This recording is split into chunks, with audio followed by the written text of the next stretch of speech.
E aí, pessoal, tudo bem? Eu sou o professor Paulo Souza, professor de Direito Civil aqui do Estratégia, e hoje a gente vai tratar de um tema que pode cair na sua prova de primeira fase em relação aos contratos. Especificamente, já que os contratos têm vários contratos possíveis, eu resolvi escolher o contrato de locação.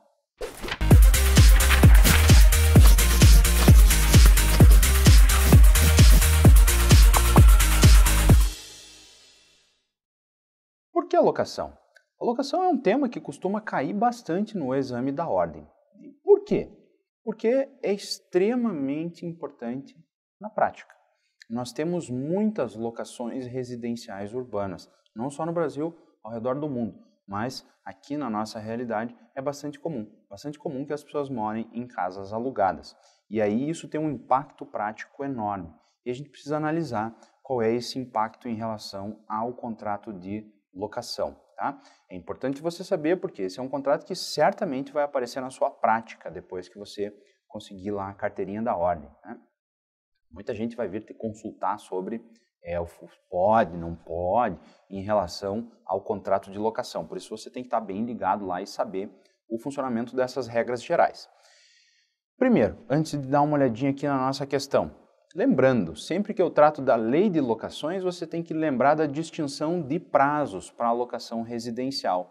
O prazo de 30 meses, né? Até 30 meses ou 30 meses ou mais. Eu tenho um regramento diferente. Isso é bastante importante e isso vai fazer a diferença aqui na análise dessa questão. Vamos dar uma olhadinha.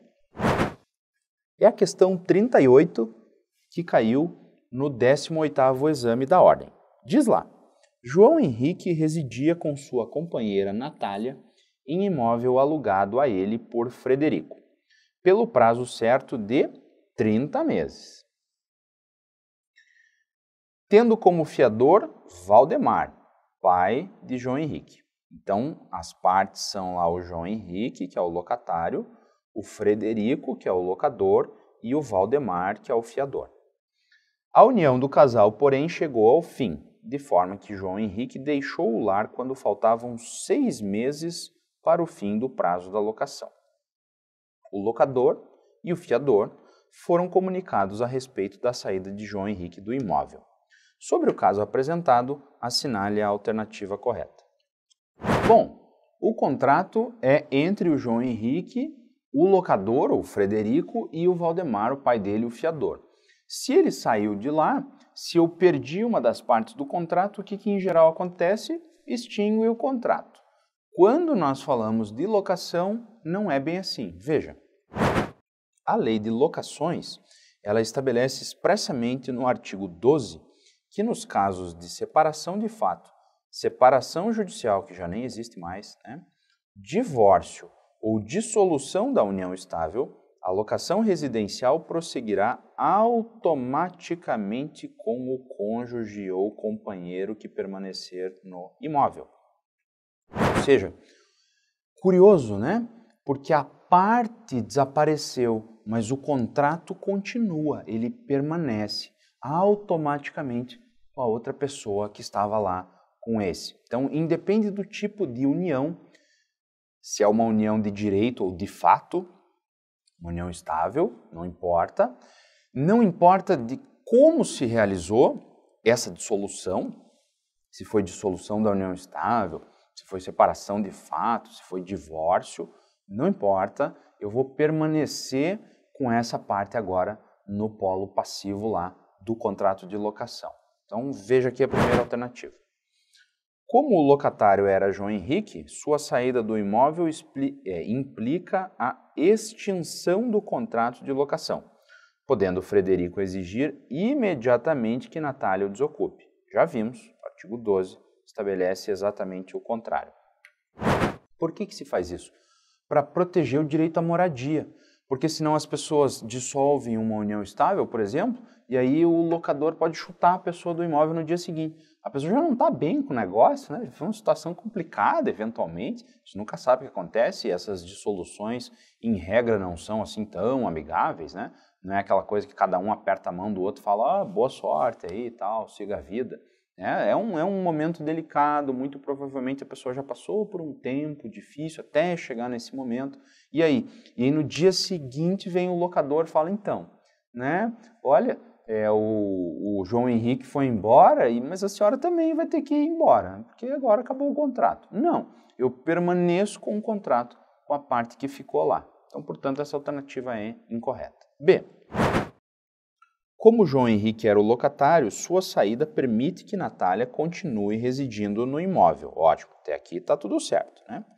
Apenas até o término do prazo contratual. Até aqui também está certo.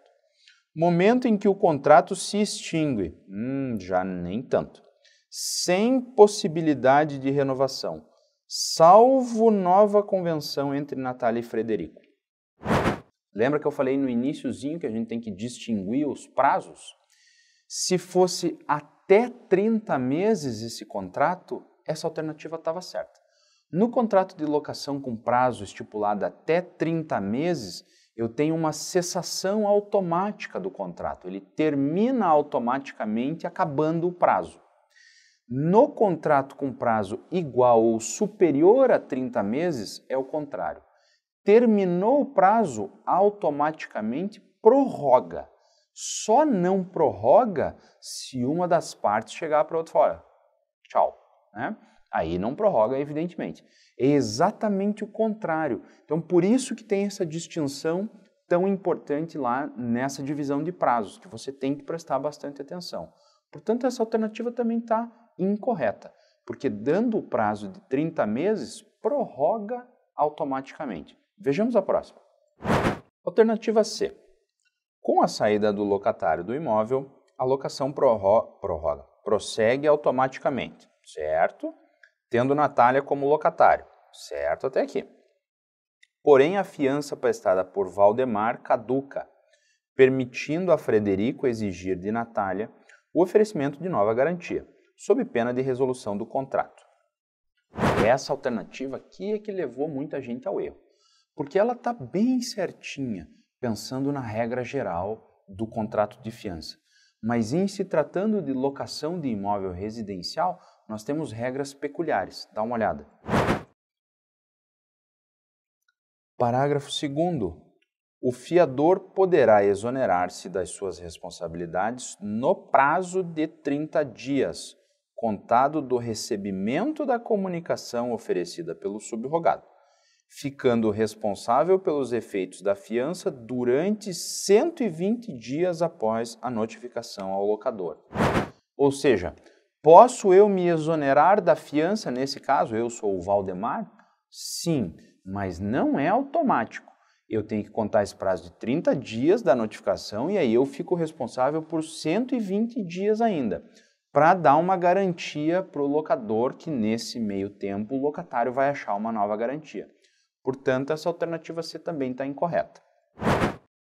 Obviamente, que a D é certa, mas vamos ver lá. Com a saída do locatário, a locação prossegue com Natália. Ótimo. Permitindo a Valdemar exonerar-se da fiança em até 30 dias da data em que for cientificado da saída do seu filho do imóvel. Ótimo. Ainda assim, a exoneração só produzirá efeitos 120 dias depois de notificado o locador. Perfeito. Tudo certinho. Presta atenção, né? A hora que o locador é notificado, ele tem 30 dias, o locador. A hora que o fiador é notificado, ele tem 30 dias para se exonerar. Recebi hoje, eu tenho 30 dias para dizer que não quero mais ser o fiador. Só que eu continuo obrigado por 120 dias. Então, conta hoje o prazo 120 dias. Deu 120 dias, acabou os efeitos. Mas eu tenho que fazer isso em 30 dias. E se passar esse prazo de 30 dias? Não me exonero da fiança. Então é um prazo duplo. É um prazo de exoneração e um prazo de eficácia. Um prazo de exoneração de 30 dias, eu tenho 30 dias para dizer que não quero mais, e um prazo de eficácia.